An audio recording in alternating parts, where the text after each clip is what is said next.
귀한 교회 54주년을 맞이하는 교회에 여러분과 함께 말씀을 나눌 수 있게 돼서 또 얼마나 감사한지 모릅니다. 네 번의 말씀을 통해서 저는 다른 것보다 54주년을 맞이한 여러분의 교회에 제가 목회하면서 경험한 형제교회의 역사하신 하나님, 그 하나님이 어떻게 역사하셨는가, 교회가 어떻게 변화와 부흥을 이룰 수 있는가 하는 메시지를, 제가 경험한 메시지를 여러분과 함께 나누게 됩니다. 저의 간절한 기도는 이 네 번의 짧은 메시지이지만 54주년을 맞이한 여러분의 교회에 새로운 터닝 포인트가 또 일어나게 되기를 바라고, 이전에도 역사하신 하나님, 앞으로 더 크게 역사하실 하나님, 그 하나님을 바라보며 또 힘껏 주님을 예배하며 달려가는 그러한 여러분 모두가 되기를 바랍니다. 우리 옆에 있는 분들하고 한번 더 인사하시죠. 당신의 얼굴에 광채가 납니다. 인사하시죠. 당신의 얼굴에 광채가 납니다. 상황은 때로 우리로 하여금 눈물 나게 할 때가 있습니다.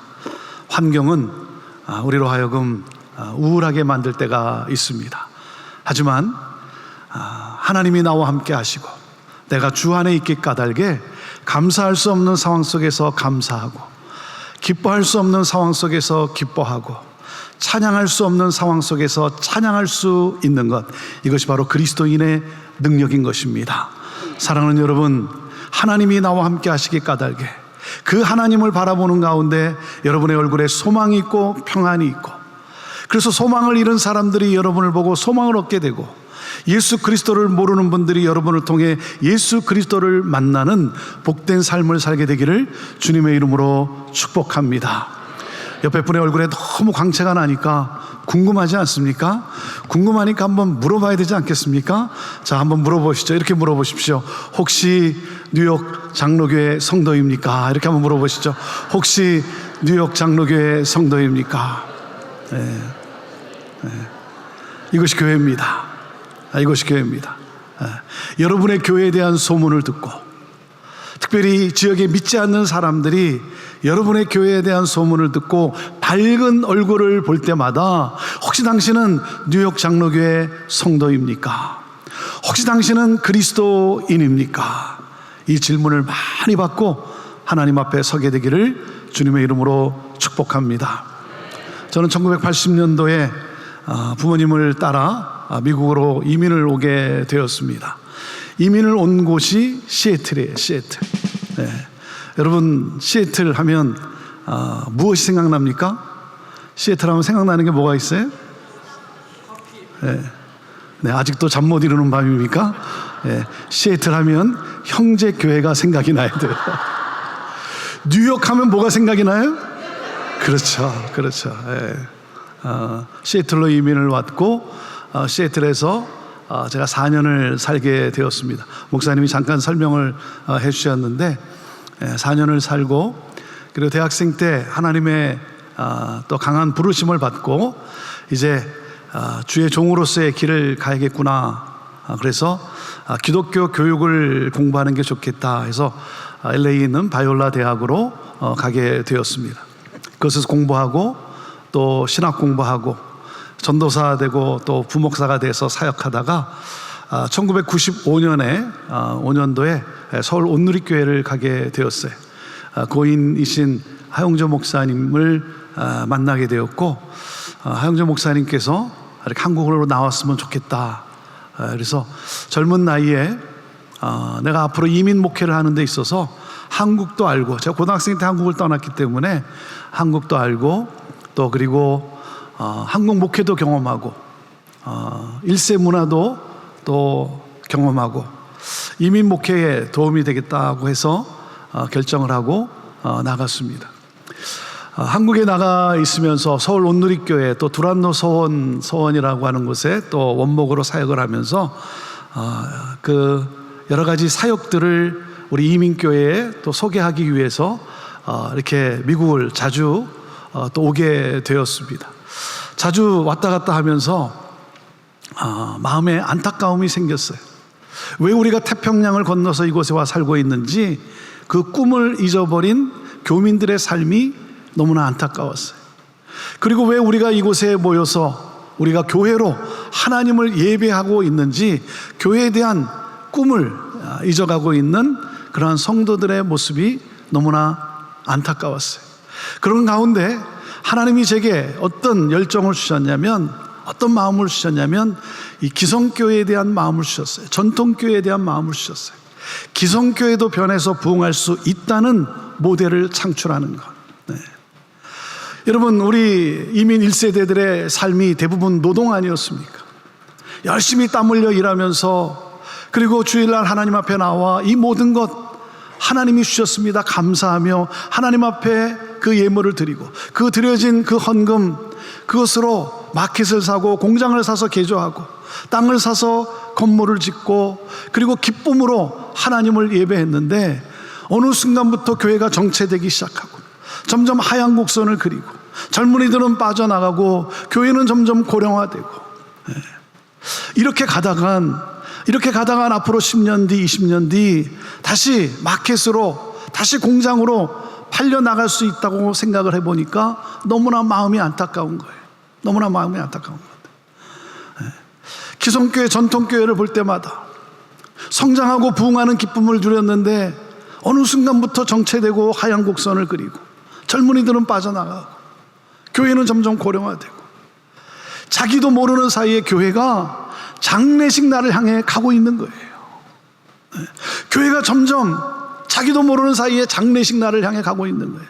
여러분, 교회가 부활의 날을 향해 가야 되는데, 영혼 구원의, 영혼 새 생명의 부활의 날을 향해 가야 되는데 자기도 모르는 사이에 점점 이 장례의 날로 가고 있는, 그러다가 어느 날 for sale 간판을 붙이고 교회 문은 닫히고, 그런 모습을 생각할 때 너무나 마음이 안타까운 거예요. 그래서 하나님은 저에게 기도케 하셨어요. 기성교회도 변해서 부흥할 수 있다는 모델을 창출하는 것. 그래서 하나님이 은혜를 한번 부어주시면 기성교회도 변해서 부흥할 수 있다는 모델을 창출함으로 수많은 기성교회들, 수많은 전통교회들과 함께 꿈을 나누며 그들을 섬기는 그러한 목회를 하고 싶습니다. 그런 가운데 서울에서의 5년 정도의 그 사역을 마치고, 참 하나님의 놀라운 은혜였죠. 그리고 2000년 1월에 다시 이제 미국으로 돌아오는데 형제교회로 부임하게 된 거예요. 제가 부임할 당시 28년 된 그러한 교회였습니다. 28년 된 교회. 형제교회 성도의 당시 평균 연령이 60세에 가까울 정도로 시애틀 지역에 노인이 많은 교회로 그렇게 알려져 있었어요. 그리고 형제교회는 곧 문을 닫게 될 것이다 라고 하는 그런 소문도 난 그러한 교회였어요. 당시 제가 37살에 형제교회를 부임하게 되었습니다. 그래도 작년이 한 200명 정도 출석하는 당시 그러한 교회였어요. 작년 200명이면 그게 작은 교회가 아니죠. 그런데 문제가 뭐냐면 제가 37살에 부임을 했는데 200명이 앉으면 꽉 들어차는 그 공간인데 제 또래도 없고 저보다 젊은 사람도 없는 그런 교회였어요. 저희는 70 넘으신 분들을 백카페라고 합니다. 백카페. 백합 회원 40-50명이 이렇게 앞에 앉아 계시고, 정말 이렇게 백합꽃이 활짝 피었어요. 40-50명이 앉아 계시고, 평균 연령 60 넘으신 13분의 장로님이 이 앞에 두 줄 이렇게 앉아 계시고, 그리고 이렇게 성도들이 앉아 계신데 제 또래도 없고 저보다 젊은 사람도 없는 그러한 교회. 제가 형제교회를 부임하면서 제일 미안한 두 사람이 있었어요. 두 사람. 제 두 아들이었어요. 두 아들. 초등학생하고 유치원생. 두 아들을 데리고 교회를 왔는데 놀 아이가 없는 거예요. 놀 아이가. 그래도 LA에 있을 때는 뭐 어린 나이지만, 그리고 한국에 있을 때는 그래도 뭐 주일학교에서 많은 친구들하고 같이 그렇게 재밌게 신앙생활을 했는데 함께 놀 아이가 없는 거예요. 정말 교회가 변할 수 있을까? 정말 교회가 변할 수 있을까? 하나님은 그런 형제교회를 놀랍게 변화시키고 부흥케 하셨어요. 내일도 계속해서 제가 교회의 변화와 부흥에 대해서 여러분과 함께 몇 가지 원리들을 여러분과 함께 나누겠지만 사실은 하나님의 은혜 외에는 설명할 길이 없는 거예요. 그렇지 않습니까? 하나님의 은혜 외에 뭐 이렇게 저렇게 설명은 하지만 사실 하나님의 은혜 외에 무엇으로 설명이 가능하겠습니까? 여러분이 오늘 여기까지 올 수 있었던 것, 여기까지 지나올 수 있었던 이 모든 것, 여러분 하나님의 은혜 외에 무엇으로 설명이 되겠습니까? 어린 아이의 웃음소리와 울음소리를 듣기 어려웠던 그러한 교회, 그러한 교회가 변화되어지고, 그리고 놀랍게 하나님의 그 역사 가운데 교회가 역동적으로 움직이기 시작하는 거예요. 그러니까 당시 제 느낌이 어땠었냐면 마치 양로원 같았던 그러한 교회였어요. 마치 양로원 같았던 그러한 교회. 형제교회 부임해서 우리 성도들과 함께 같이 기도하며 나눈 내용이 뭐였냐면 부모 세대와 다음 세대가 함께 부흥하는 그러한 교회, 그걸 끊임없이 외쳤어요. 그리고 다음 세대가 부모 세대보다 더 크게 부흥하는 그러한 교회가 됩시다. 다음 세대가 이 사회와 나라와 열방에 하나님의 선한 영향력을 끼칠 수 있도록 사람을 건축하는 교회가 됩시다. 사랑하는 여러분, 결국은 다음 세대예요. 결국은 다음 세대. 아무리 부모 세대가 신앙생활을 잘해도, 아무리 부모 세대가 믿음의 삶을 잘 살아도, 여러분 내 자식이 하나님을 믿지 않으면 늘 가슴에 눈물 아닙니까? 늘 가슴에 눈물이잖아요.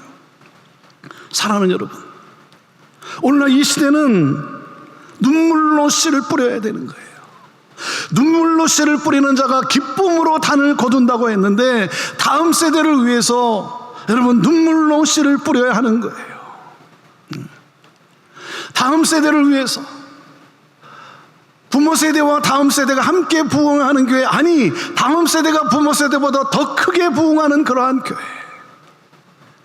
하나님은 그 눈물로 기도하는 우리 성도들의 기도 가운데 하나님이 응답하시고, 그리고 새 역사를 하나님이 시작을 하신 거예요. 그리고 또 한 가지가 뭐였냐면 기독교 사립학교에 대한 비전을 가지고 있었는데, 하나님은 이 비전도 이루어 주셔서 UCIC라고 하는 학교를, 기독교 사립학교를 운영하고 있습니다. 기독교 가치관이 무너져가고 있는 이 시대의 어린 자녀들을 기독교 가치관을 가진 일꾼으로 키워내는 하나님, 그런 학교를 하고 싶습니다. 하나님은 그 비전에 응답하셔서 2006년에 프리스쿨을 오픈해서 15명으로 시작한 학교가 현재 널서리부터 초등학교 6학년까지 약 380명의 어린 학생들이 저희 교회 건물을 주중에 사용하고 있어요. 2005년도에 교회 건축을 했을 때 하나님 앞에 건축을 하면서 그런 기도를 드렸어요. 하나님, 주중에는 학교가 사용하고 저녁과 주말에는 교회가 사용하는 24시간 불이 켜 있는 그런 교회가 됐으면 좋겠습니다. 하나님은 그 기도에 그렇게 응답해 주셨어요. 우리 UCIC 학교, 우리 교사들의 꿈이 뭔지 아십니까? 우리 교사들의 꿈은요, 이 학교가 중학교, 고등학교, 대학교까지 세워지는 그런 꿈을 가지고 있어요.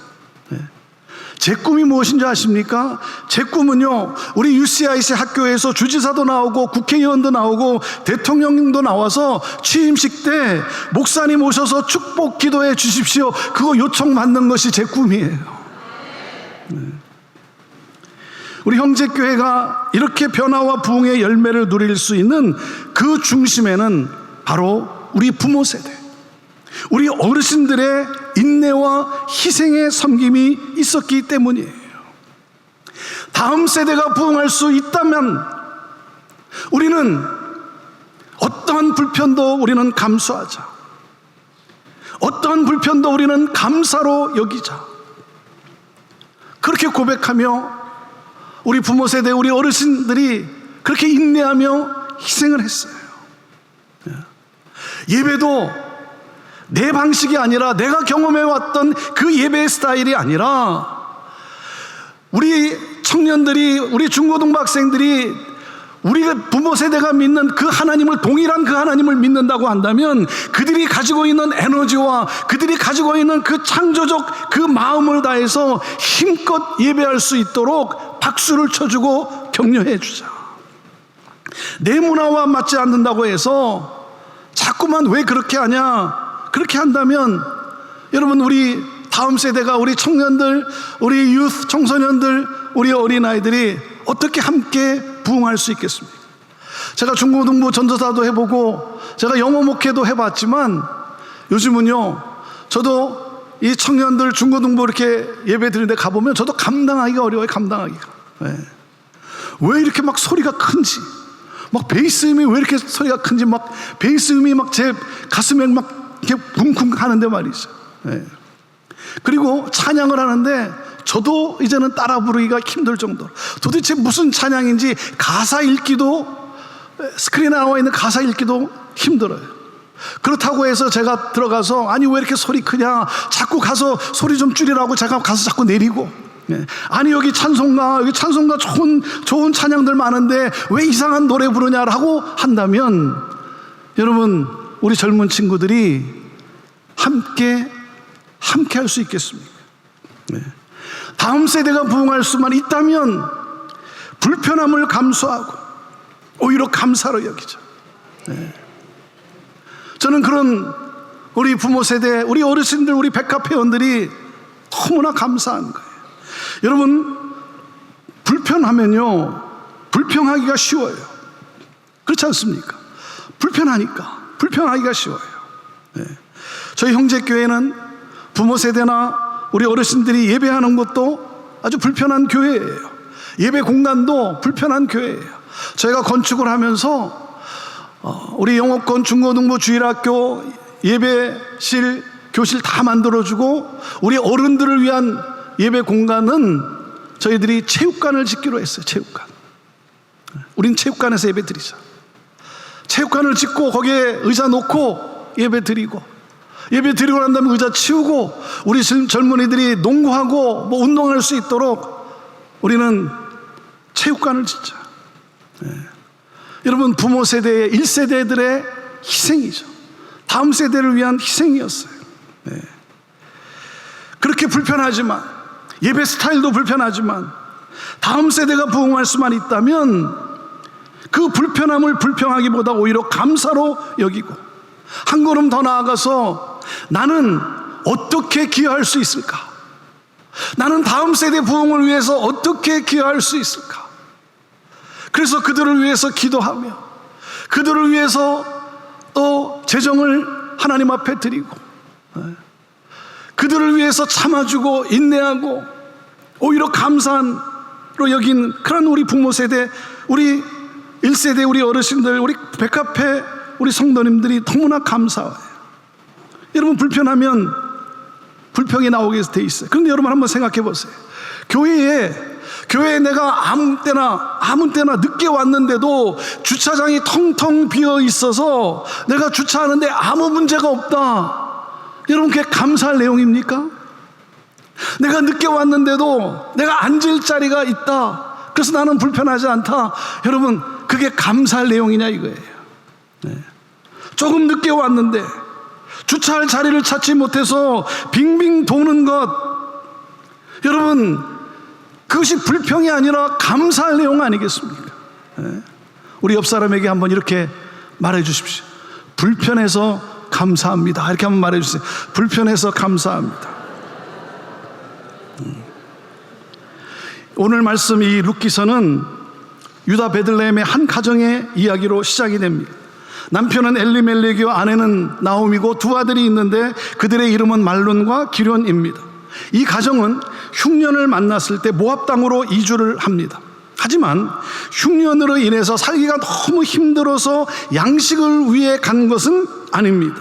왜냐하면 룻기 1장 21절에 보면 나오미의 이런 고백이 있어요.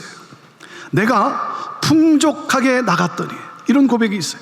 내가 풍족하게 나갔더니 여호와께서 내게 비어 돌아오게 하셨느니라. 엘리멜렉과 나오미는 두 아들과 함께 가나안에서 이주한 것이 아니라 더 나은 풍요로움을 쫓아갔다는 거죠. 자신의 전 재산을 정리해서 더 나은 삶, 더 풍요로운 삶을 살고자 이주를 했다는 거예요. 여러분, 그것이 무슨 잘못이겠어요? 그것은 인간의 기본 욕구 아닙니까? 더 나은 삶, 더 풍요로운 삶을 추구하는 것. 자, 그런데 문제가 뭔지 아십니까? 문제가 뭐냐면 그들이 어디로 이주를 했다는 거죠? 모압으로 이주를 했다는 거예요. 여러분, 모압은 어떤 곳입니까? 모압은 이스라엘에게 성적 타락은 물론이고 우상을 숭배하게 한 민족이에요. 그래서 신명기 23장 3절에 하나님이 이렇게 명하셨어요.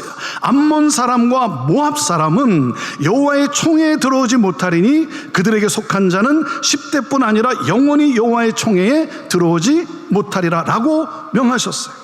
하나님께서 너희는 결코 모압과 함께 하지 말라고 명하셨어요. 그렇기 때문에 유대인으로서 모압으로 간다는 것은 있을 수 없는 일이에요. 더군다나 두 아들이 장성했을 때 모압 여인에게 장가를 보냅니다. 이방 여자에게 하나님을 믿지 않는 여자들과는 결혼하지 말라고 하는 하나님의 명령을 어깁니다. 무슨 말입니까? 엘리멜렉은 자기 마음이 원하는 대로 선택을 했다는 거죠. 여러분, 그것을 우리가 어떻게 알 수가 있습니까? 룻기 1장 1절의 시작이 어떻게 됩니까? 그 시작이 우리에게 그것을 보여주고 있는 것이죠. 1장 1절에 어떻게 시작이 돼요? 사사들이 치리하던 때에 이랬어요. 사사들이 치리하던 때에. 여러분, 사사시대의 키워드가 뭐예요? 각기 자기의 소견에 옳은 대로 행하였다는 거죠. 엘리멜렉은 자기 소견에 옳은 대로 선택을 했다는 거예요. 여러분, 엘리멜렉의 이름의 뜻이 무엇입니까? 하나님은 나의 왕이라는 거예요. 하나님은 나의 왕. 하지만 나의 왕 대신 하나님께 묻지 않고 자기 마음대로 결정을 했어요. 하나님이 내 인생의 주인이 아니라 내가 내 인생의 주인이 되어서 내가 원하는 대로 결정하며 살았다는 거예요. 하나님을 믿는다고 하지만, 하나님의 뜻을 위해 산다라고 하지만, 삶은 하나님의 뜻과는 전혀 상관이 없는 세상의 그 가치를 따라서, 세상의 그 육신의 욕망을 따라 살아가고 있는 그러한 삶의 모습. 결론이 무엇입니까? 흉년이에요, 흉년. 더 큰 흉년을 맞고 맙니다. 모압 땅으로 이주한 지 얼마 되지 않아 나오미의 남편 엘리멜렉이 세상을 떠납니다. 나오미는 과부로서 두 아들을 키우며 살았어요. 남편을 잃은 아픔 속에서도 두 아들을 바라보며 정성으로 키워 장가도 보냈는데 두 아들도 그만 죽고 맙니다. 잘 살기 위해서 모압 땅으로 온 결과가 이렇게 되었어요. 남자란 남자는 다 죽고 과부 셋만 남았어요. 자식도 없고 재산도 다 잃었어요. 하나님을 떠나 내 마음이 원하는 대로 살았던 그 선택한 삶의 결과였어요. 여러분, 부모가 이민을 선택한 것은 무엇 때문이겠어요? 부모가 이민을 선택한 것은 자녀들의 성공을 위함이죠. 자녀들의 성공. 여러분, 무엇이 자녀들이 성공하는 길입니까? 무엇이 자녀들이 성공하는 길이죠? 알잖아요, 우리가. 무엇입니까? 믿음의 사람으로 키우는 것 아닙니까? 믿음의 사람으로 키우는 것. 여러분, 우리 자녀들에게 아무리 많은 유산과 좋은 환경을 물려주었다 할지라도 하나님을 모르는 자로 키우게 된다면 그 부모의 인생은 실패한 인생인 거예요. 여러분, 우리가 이민 올 때 가지고 온 꿈이 있어요. 태평양을 건너서 이 땅에 올 때 우리가 가지고 온 꿈, 우리 모두는, 거의 대부분 모두가 이 꿈을 가지고 왔어요. 그 꿈이 무엇입니까? 아메리칸 드림이에요. 아메리칸 드림. 아메리칸 드림이라는 게 뭡니까? 잘 먹고 잘 사는 것이죠. 잘 먹고 잘 사는 것. 아메리칸 드림이라고 하는 그 꿈을 가지고 왔지만, 우리가 하나님을 인격적으로 만나고 나면 우리 안에 나를 이곳에 인도하신 하나님의 꿈이 있다는 사실을 우리가 깨닫게 되지 않습니까? 그것이 무엇입니까? 킹덤 드림이죠. 킹덤 드림. 하나님 나라. 네. 여러분, 우리가 자녀에게 무엇을 심어야 줘야 됩니까? 킹덤 드림이죠. 하나님 나라. 네. 하나님이 다스리시는, 하나님이 통치하시는 그 하나님 나라. 그러므로 그 하나님 나라가 확장되어지는 것. 네. 여러분, 하나님을 믿는 믿음을 심어줘야 되는 것이죠. 그런데 이렇게 말씀하시는 분들이 계세요.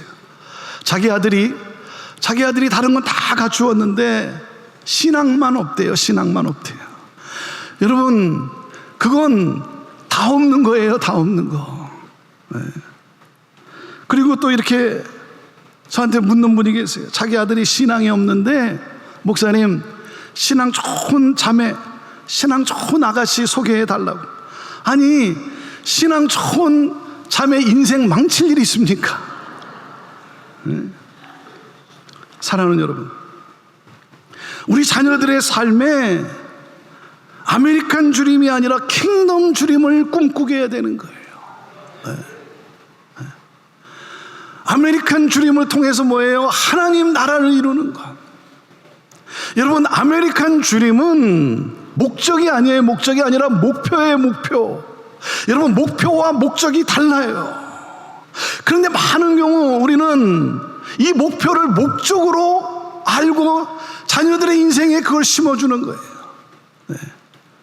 너희는 이 다음에 커서, 너는 이 다음에 커서 무엇이 되라. 우리 부모님들이 뭐가 되라 그러죠? 네. 우리 한국 부모님들 다 똑같죠. 똑같죠. 무엇이 되라 그러죠? 너는 이 다음에 커서 변호사가 되라, 의사가 되라, 뭐 사업가가 되라, 뭐 교수가 되라. 여러분, 얼마나 귀한 일입니까? 여러분, 근데 그것은 뭐예요? 그건 목표예요. 목표. 네. 아니, 여러분, 변호사가 돼서 시간당 얼마 버는 것, 그것이 인생의 목적이 되어서야 되겠습니까? 네. 변호사가 되어서 이 하나님의 공의와 하나님의 정의를 나는 이 땅에 어떻게 펼쳐 나갈 수 있겠는가, 어떻게 해야 되는가. 여러분, 목적을 심어줘야죠. 목적을. 의사로서 연봉 얼마 버는 것, 여러분, 그것이 인생의 목적이 되어야 되겠습니까? 네. 의사로서 그 아픈 사람들, 여러분, 그 가난한 질병에 시달리고 있는 사람들을 내가 어떻게 그들을 치유하고 그들을 어떻게 내가 회복시킬 수 있을까? 목적을 심어줘야 되는 것이죠. 네. 아메리칸 주림을 통해서 여러분, 킹덤 주림을 꿈꾸게 해야 되는 것이죠. 네. 누가복음 23장에 보면 예수님이 십자가를 지고 갈보리 산으로 올라갈 때 그 장면을 옆에서 보고 있던 그 예루살렘의 딸들이, 예루살렘의 여인들이 그 예수님의 모습을 보고 눈물을 흘립니다. 그 눈물 흘리는 그 여인들을 예수님이 보시면서 예수님이 이렇게 말씀하세요. 너희 딸들아, 나를 위해 울지 말고 너희와 너희 자녀를 위해 울라. 나를 위해서 울 때가 아니라 너희 자녀들을 위해서 울라는 거예요. 사랑하는 여러분, 여러분의 자녀의 영혼을 위해서 여러분 울어보신 적이 있습니까? 여러분의 자녀들의 영적 상태는 어떻습니까? 여러분의 자녀에는 여러분 구원의 확신이 있습니까? 부모는 자녀의 영혼을 위해서 울어야 하는 거예요. 그들의 영혼을 위해서 울어야 하는 거예요. 그렇지 않으면, 킹덤 주림을 꿈꾸게 하지 못하면 여러분은 여러분의 자녀를 사망의 길로 내몰고 있는 거예요. 네. 여러분, 우리가 믿음 생활하면서 하나님이 무엇을 원하시는지, 하나님의 꿈은 무엇인지, 나는 어떻게 살아야 되는지 알잖아요. 근데 우리는 무엇을 자랑합니까? 네. 세상의 가치와 세상의 육신의 욕망, 이것만을 우리 똑같이, 세상 사람들과 똑같이 그것만을 자랑하고 있지는 않은지. 네. 여러분, 우리가 가장 경계해야 할 것은 무엇입니까? 영혼의 흉년이에요. 영혼의 흉년. 하나님을 잃어버리면 흉년이라는 것이죠. 하나님과 상관없이 살아온 나오미는 이 처절한 환경에서 정신을 차립니다. 아무 남은 것이 없는 절망의 상황에서, 이제 삶을 포기하고 싶은 그 상황에서 하나님의 말씀이 들려와요. 그것이 6절 말씀이에요. 6절 말씀. 자, 6절 말씀을 우리 다시 같이 한번 읽어보겠습니다. 시작. 그 여인이 모압 지방에서 여호와께서 자기 백성을 돌보시사 그들에게 양식을 주셨다 함을 듣고 이에 두 며느리와 함께 일어나 모압 지방에서 돌아오려 하여 그랬어요. 하나님께서 고통받는 당신의 백성들을 돌아보시고 그들에게 은혜를 베푸셨다. 이 소문이 나오미에게 들려오는데, 이것이 마치 하나님의 음성으로 들려오는 거예요. 네. 고통받는 당신의 백성들을 돌아보시고 그들에게 은혜를 베푸시는 그 하나님. 네. 그리고 다시 돌아오라고 하는 하나님의 손짓으로 보였던 거예요. 그래서 나오미는 자신을 돌아봅니다. 나는 모압 땅에서 지금 무엇을 하고 있는가? 그녀는 회개를 하기 시작합니다. 방향을 돌이킵니다. 고향 베들레헴으로 다시 돌아가기로 결심을 합니다. 풍족한 양식을 얻기 위함이 아니에요. 물질의 풍족함이나 궁핍한 가운데서도 돌보시는 그 하나님을 다시 만나고 싶었어요. 그래서 남은 생에는 내가 하나님께 소망을 두고 하나님만 섬기며 살리라. 나오미는 하나님께로 돌아가기로 결심을 합니다. 여기서부터 인생의 반전이 시작이 돼요. 여러분, 1장의 마지막 절인 22절을 보시면요, 1장 22절에 어떤 기록이 나와 있습니까? 나오미가 모압 지방에서 그의 며느리 모압 여인 룻과 함께 돌아왔는데 그들이 보리 추수 시작할 때에 베들레헴에 이르렀더라. 흉년으로 시작한 1장의 마지막은 풍년을 예고하고 있습니다. 무슨 말입니까? 나오미에게 새로운 삶이 전개될 것을 암시해주고 있는 것이죠. 자, 그리고 보세요. 나오미가 베들레헴으로 돌아가는데 혼자만 돌아가게 하지 않고 며느리 룻을 붙여요. 룻을 함께 따라가게 하셨어요. 하나님이 그렇게 하셨어요. 하나님은 쓰디쓴 고통의 절정에 있는 이 나오미를 홀로 내버려 두지 아니하시고 룻이라고 하는 희망의 씨앗을 허락하십니다. 왜? 나오미 혼자는 회복의 가능성이 없어요. 이 끊어진 가문을 일으킬 수가 없는 거예요. 이 끊어진 이 다음 세대의 부흥을 일으킬 수가 없는 거예요. 그래서 하나님은 며느리 룻을 붙여서 룻에게 기업을 갚아줄 수 있는, 빚을 갚아줄 수 있는 보아스라는 사람을 만나게 하십니다. 룻이 양식을 얻고자 밭에 들어가 이삭을 줍는데 그 밭이 누구의 밭이었다? 보아스의 밭이었다는 거예요. 여러분, 이것이 우연입니까? 이것이 우연이냐? 우연히 보아스의 밭에 들어갔고 그때 마침 보아스가 거기에 왔다. 여러분, 우연입니까? 운이 좋아서 그렇습니까? 사람의 입장에서는 우연이라고 말할 수 있지만 하나님의 입장에서는 준비된 섭리였어요. 나오미와 나오미 가정을 구원하시는 하나님의 세밀한 계획과 섭리였다는 것이죠. 나오미를 포기하지 아니하고 그 가정을 포기하지 아니하시고 그 가정을 살리시는 이 하나님의 그 열심, 그 하나님의 열정이라는 거죠. 보아스는 이방 여자 룻을 아내로 맞이합니다. 그리고 룻은 아들을 낳게 되는데 이름은 오벳이에요. 하나님은 나오미 가정의 회복을 위해 기업 물을 자 보아스를 예비하셨고 보아스와 룻을 통해 상속자를 허락하신 거예요. 죽은 두 아들을 가슴에 묻고 쓰린 눈물을 삼켜야 했던 나오미, 이 나오미는 손자를 안고 기뻐합니다. 하나님의 측량할 수 없는 은혜가 나오미에게 임했어요. 이제는 다 끝이구나. 상속자도 없고 내 인생은 이것으로 끝나는구나. 그런데 하나님의 이 측량할 수 없는 은혜가 임한 거예요.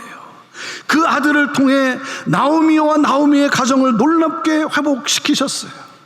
그리고 여러분, 하나님의 은혜는 거기서 멈추질 않습니다. 여러분, 룻기의 마지막 4장 마지막을 여러분 한번 보시면 4장 21절 22절에 어떻게 기록이 되어 있습니까? 같이 읽어보시죠. 시작. 살몬은 보아스를 낳았고 보아스는 오벳을 낳았고 오벳은 이새를 낳고 이새는 다윗을 낳았더라.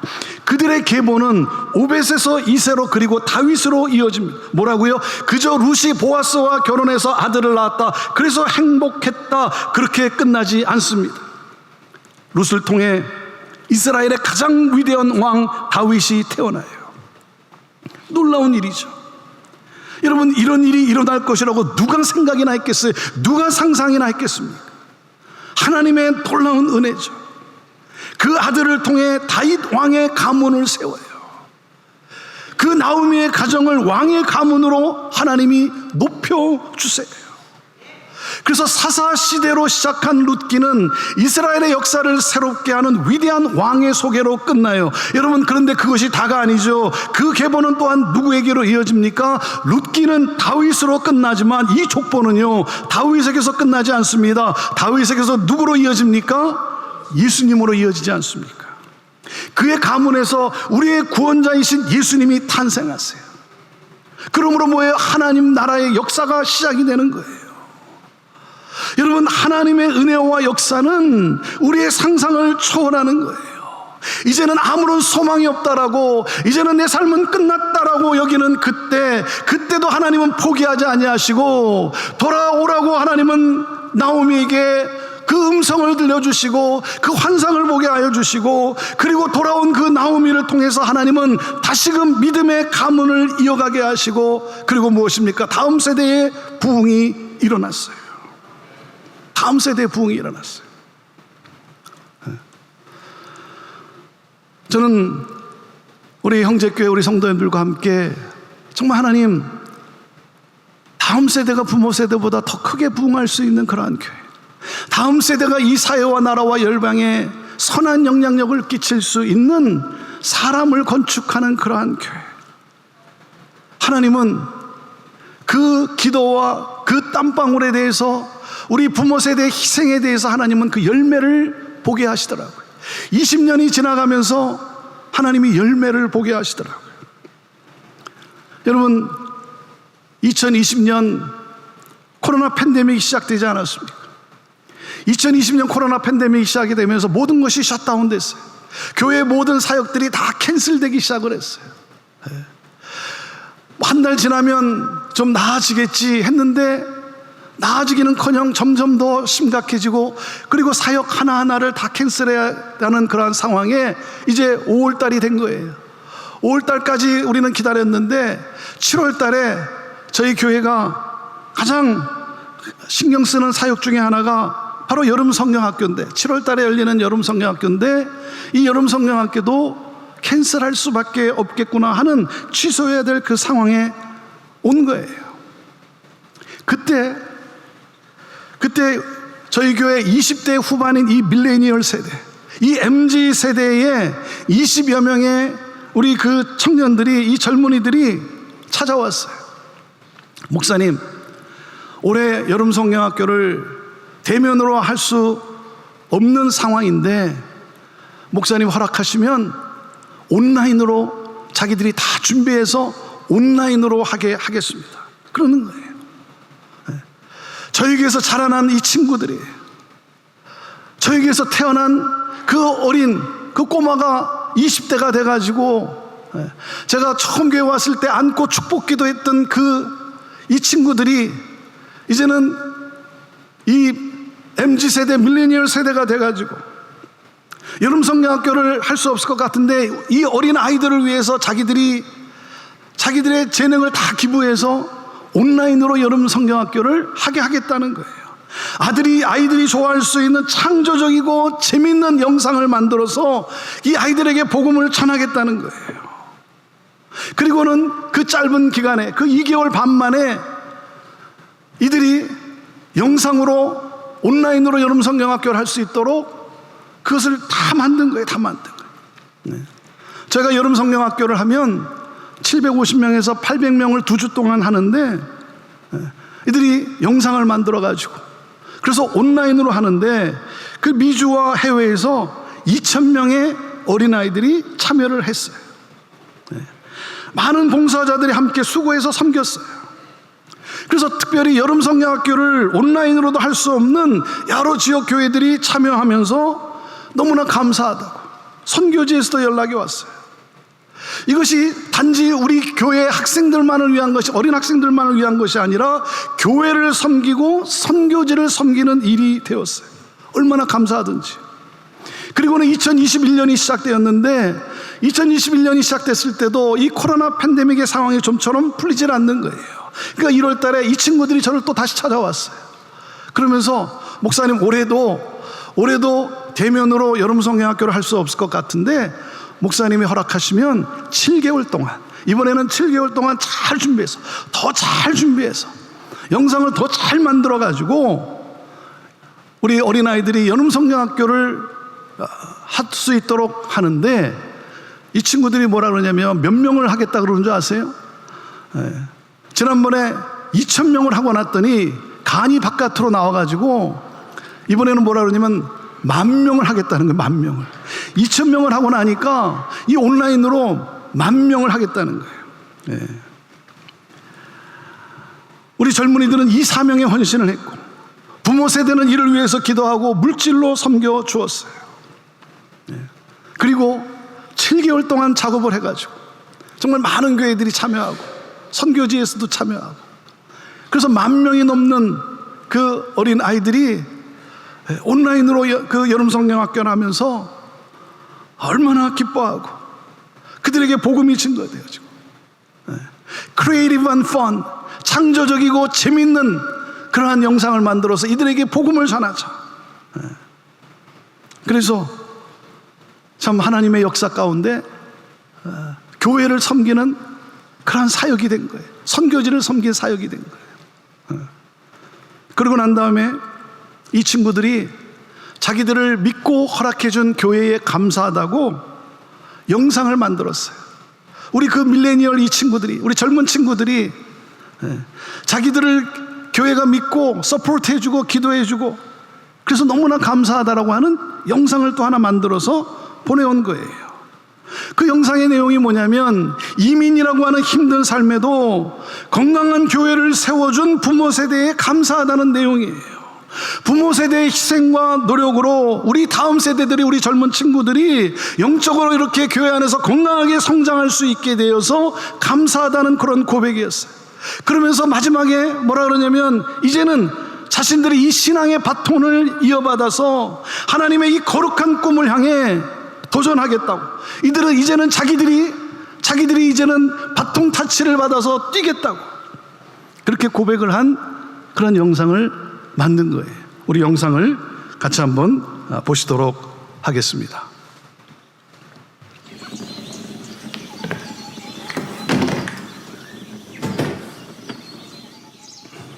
아직도 꿈만 같습니다.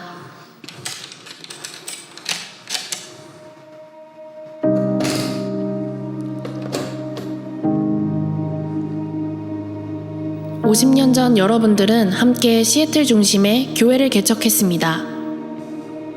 함께 모여 예배하고 교제할 장소를 찾았습니다. 모든 것 위에 그리스도의 사랑이 중심이 될 공동체, 가족이 함께 성장하고 친구들을 만나며 삶이 영원히 변할 수 있는 곳이었습니다. 하지만 여러분은 자신들뿐만이 아니라 다음 세대들을 위한 교회를 세웠습니다. 아직 세상에 태어나지도 않았던 우리 자녀들을 위하여 큰 희생과 투자를 하기로 결정했습니다. The first generation walked so that the second generation can run. When I heard that, I was deeply moved because that's exactly what our first generation members have been doing. They may not fully understand the language or cultural differences, but they understand that this is a crucial step for the future of our church and are willing to sacrifice for the next generation. 그로 인하여 오늘날 우리가 이 자리에 있습니다. 50년이 지난 지금도 한 가족으로 단합되어 이 자리에 서 있습니다. 우리는 짧은 시간에 조그만 이민자 공동체에서 삶의 여러 영역에서 모인 젊고 활기찬 공동체로 성장할 수 있었습니다. 지금도 우리는 성장하며 계속해서 지역사회에 선한 영향을 미치고 있습니다. 이 모든 것은 여러분 덕분입니다. 이른 아침부터 늦은 밤까지 이어진 여러분의 기도와 망설임 없이 부어주신 여러분의 섬김 덕분에 가능했습니다. 여러분의 희생으로 인하여 우리는 하나님 나라를 이 땅 가운데 실현하는 그리스도 중심의 공동체를 세울 수 있었습니다. 이 시간을 빌어 감사하다는 말씀을 전합니다. 엄마, 아빠, 할머니, 할아버지, 그리고 여러분, 우리를 위하여 부어주신 희생 덕분에 우리는 온 열방에 나아가 만민을 제자로 삼을 수 있었습니다.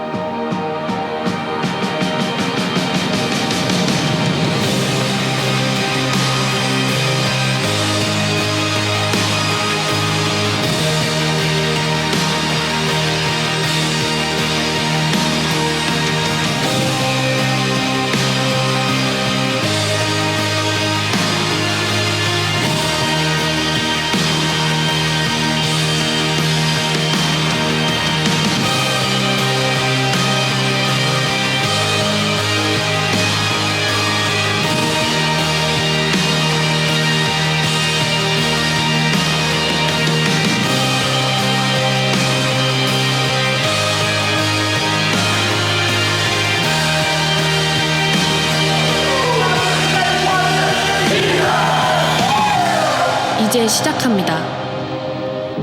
우리가 달릴 때입니다. 그 어떠한 도전에도 준비가 되었습니다. 우리 하나님께 우리 감사의 박수 올려드립시다.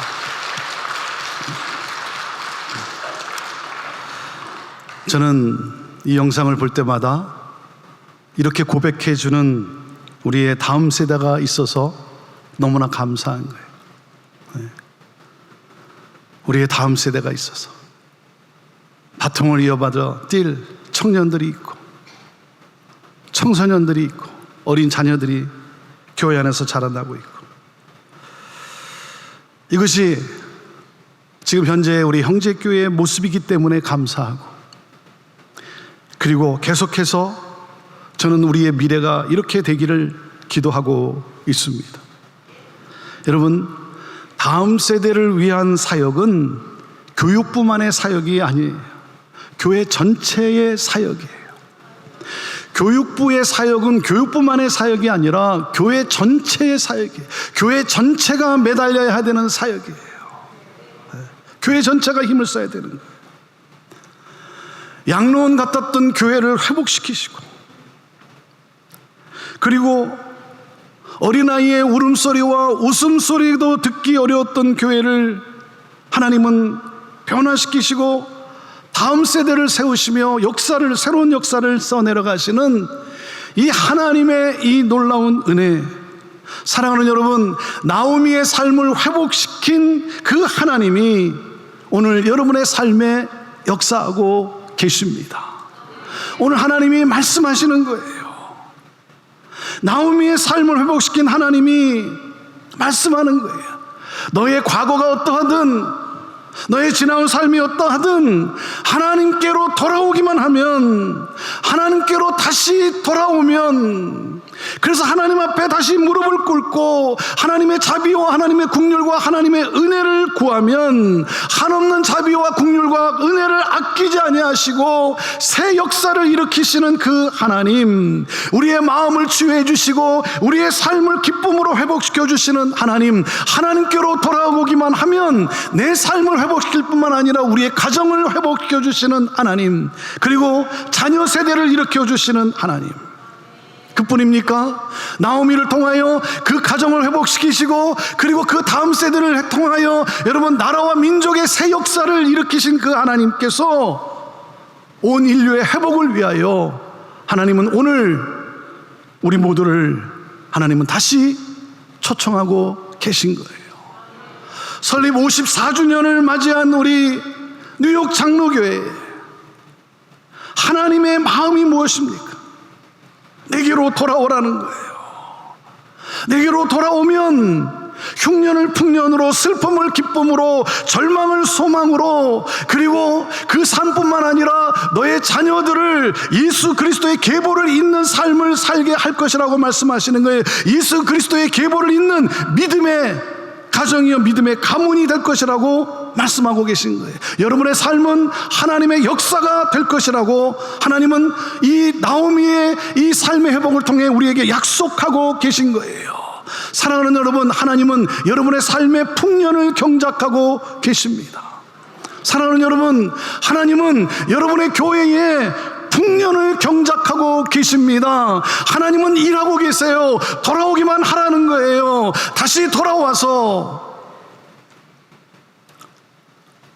하나님 앞에 나와 하나님의 자비와 긍휼을 구하면 하나님은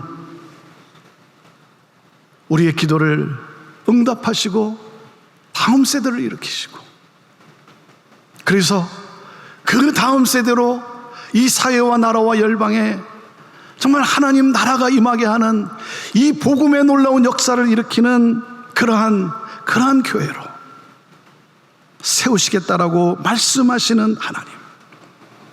하나님은 여러분의 자녀를 향한 계획을 갖고 계세요.